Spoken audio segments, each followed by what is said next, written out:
नमस्कार, आपण पाहत आहात शक्ती न्यूज मराठी। माणगाव तालुक्यात महसूल विभागाच्या वतीने छत्रपती शिवाजी महाराज महाराजस्व समाधान शिबिर राबविण्यात येणार आहे।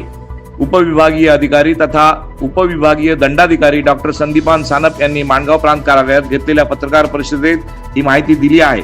महाराष्ट्र शासनाच्या निर्देशानुसार हे शिबिर मंडळ स्तरावर आयोजित करण्यात येणार असून नागरिकांचे महसूल विभागाशी संबंधित प्रश्न, तक्रारी तसेच प्रलंबित प्रकरणे यांची त्वरित निराकरण करण्यात येणार आहे। या अभियानांतर्गत 7 मार्च रोजी लोणेरे, 14 मार्च रोजी निजामपूर, 10 एप्रिल रोजी विळे, 17 एप्रिल रोजी गोरेगाव, 8 मे रोजी उतेखोल आणि 15 मे रोजी मोरबा येथे शिबिर आयोजित करण्यात येणार आहे। गेल्या वर्षी या अभियानातून अनेक प्रलंबित प्रकरणे निकाली काढण्यात आली असून नागरिकांना मोठा लाभ झाला असल्याची माहिती त्यांनी दिली आहे। या शिबिरांचा लाभ नागरिकांनी मोठ्या संख्येने घ्यावा असे आवाहन प्रशासनाकडून करण्यात आले आहे।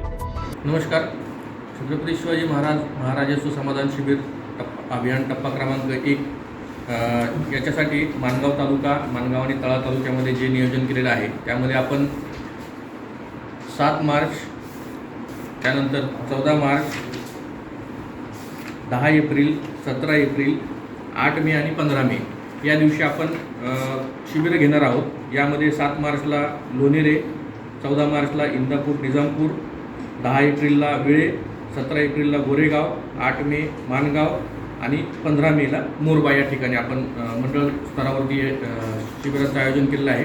या शिबिरांमध्ये मुख्यतः प्रलंबित असलेली फेरफार निकाली काढणे, 7/12वरती जे काही वारस नोंदी असतील, जिवंत 7/12 मोहिमेअंतर्गतच्या प्रलंबित असतील तर त्यावरती निर्णय घेणे, 7/12 दुरुस्ती असेल, त्यानंतर विविध जे काही लोकसेवा हक्क अंतर्गत जे काही दाखल्यांचं वाटप असेल, जातीचा दाखला असेल, रहिवासी दाखला असेल, उत्पन्नाचा दाखला असेल, हे सर्व प्रमाणपत्रांचं वितरण करणे। त्याचबरोबर महसूल विभागामार्फत जे काही नवनवीन योजना आलेल्या आहेत, नवीन शासन निर्णय झाले आहेत त्याबाबत लोकांना माहिती देणे।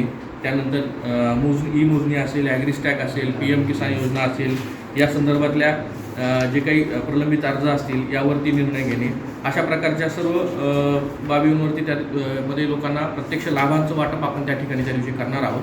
त्यामुळे आपल्या सर्वांमार्फत माझं सर्वांना या ठिकाणी आव्हान आहे की या शिबिरांचा अधिकाधिक लोकांनी त्यामध्ये त्याच्यामध्ये सहभाग नोंदवावा आणि ज्या काही महसूल विभागामार्फत विविध सेवा पुरवल्या जाणार आहेत त्या सर्वांनी लाभ घ्यावा अशी मी सर्वांना या ठिकाणी आपल्यामार्फत विनंती करू इच्छितो। थँक्यू। ओके।